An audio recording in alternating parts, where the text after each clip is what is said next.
I'm Kaitlin. I am a full-time recruitment consultant at Beaumont People, and I specialize in the health and community services sector.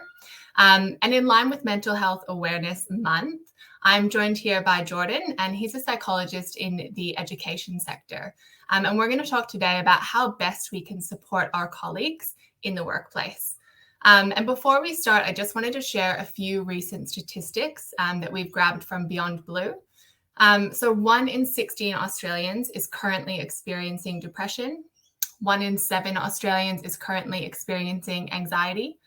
And 1 in 8 Australians is currently experiencing high or very high psychological stress. So those are pretty staggering statistics. So yeah, this conversation is very important. So Jordan, thank you so much for joining me today and sharing your knowledge with us. Firstly, what are some key mental health signs that we can look out for in our coworkers? Yeah, hey Kaitlin, thanks for having me on. This is obviously something that I'm very passionate about, and happy to be here and help. So looking out for our co-workers is very important in the workplace. I would break it down into a few different categories, when you're looking out for them. So I guess firstly, emotional, like if you notice that, a co-worker is low in their mood, they might be becoming a bit more detached, they might be withdrawing, they might, have a loss in motivation. Those are some emotional signs to look out for. And you might be able to reach out to them if you notice those things. You might be able to see a few physical changes for someone that's finding it difficult with mental illness in the workplace.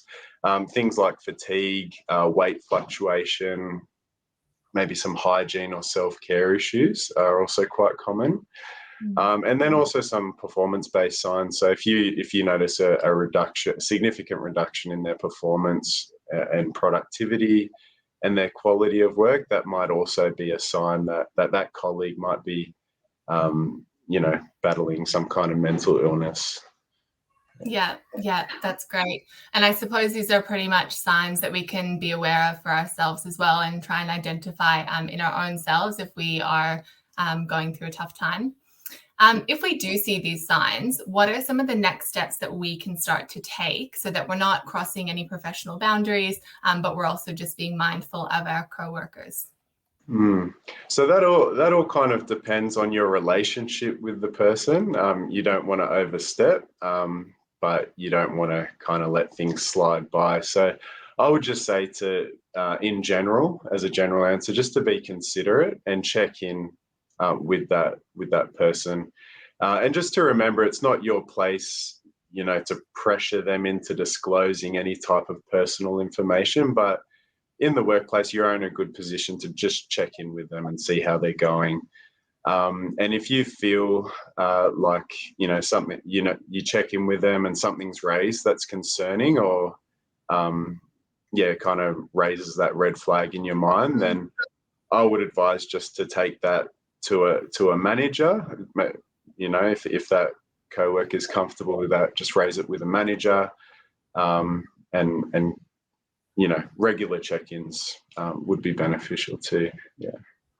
Yeah, awesome. And what would be some of the ways that we can kind of start that conversation if we do notice a coworker is showing some of these signs that may lead us to thinking that they might be under some extra pressure or stress? How would we start that conversation? Yeah, that's a really good question. You can overthink that one a lot, but I would recommend just keeping it simple.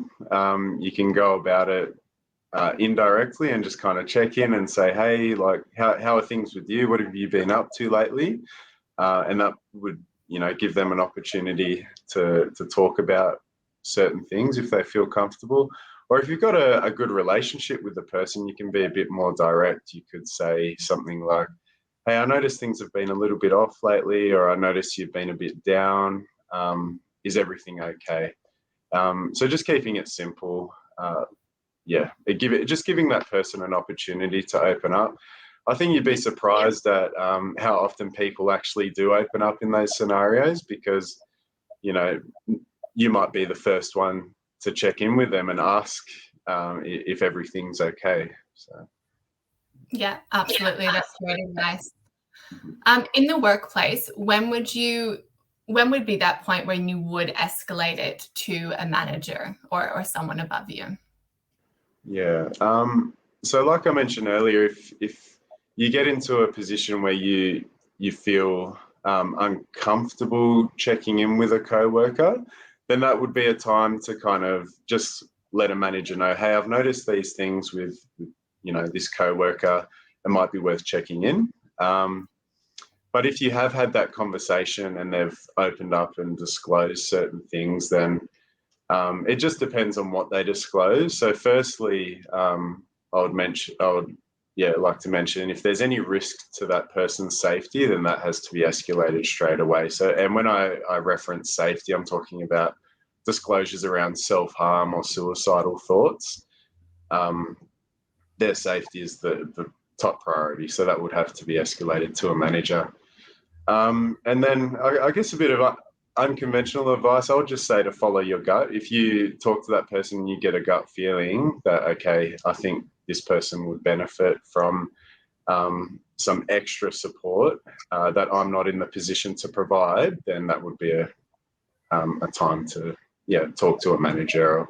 Or if they don't want you to take that to a manager, then just encourage them to seek some external support through EAP or a psychologist referral.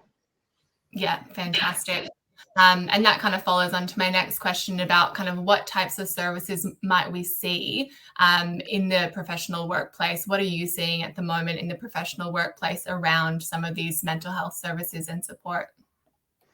Yeah, we're becoming more progressive as we kind of break down the stigma around mental health. And like you said, the EAP service is quite popular in all the workplaces I've been in. EAP has been an option. I know it's also available at Beaumont People, which is great.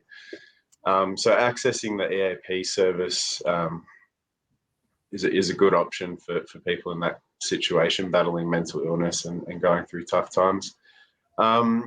Another service is just that relationship with your manager depends on your relationship, but just in regards to that professional environment, if you are able to kind of give your manager a vague idea of how you're feeling and how you're functioning, then they might be able to offer strategies and implement different type of work plans to help you be more productive, but also work around the mental challenges that you're dealing with. EAP services and relationship with managers in the workplace. Yeah, fantastic. It's so great that we're seeing kind of more conversations and more support around mental health, considering that you spend so much time at work and in that space. It feels like such an important topic. I suppose to finish things off, I would love to ask you, how can we promote a positive mental health kind of feeling in our workplace? How can we promote that positivity and really encourage that in the workplace? Yeah, it all comes down to breaking the stigma around mental health and discussing mental health, which I think we're getting better at in Australia, especially in the past decade. But I would say in the workplace, just talking more about it. There's a few meetings that I attend, and there's a little check-in at the start, and we'll talk about mental health services that are out there. EAP is, we're reminded about the EAP service at almost every meeting, which is really helpful, I think, just that constant reinforcement that there are services available and, mental health is normal, and just reducing that stigma, normalizing, those mental challenges that we go through. Yeah. Awesome. That's great. Thanks so much, Jordan. I will definitely be taking some of these key points away from me and sharing them with my team and my manager. And for those that are watching, we have included some resources as well, just so that you can inform yourself. Some great resources that Jordan's shared with us is Beyond Blue, Black Dog Institute, and Lifeline. They've all got great online resources, and it's all available and free. That wraps us up. Thank you so much, Jordan, for your time and your expertise on this really important topic. I really appreciate it. Yeah, thanks for having me.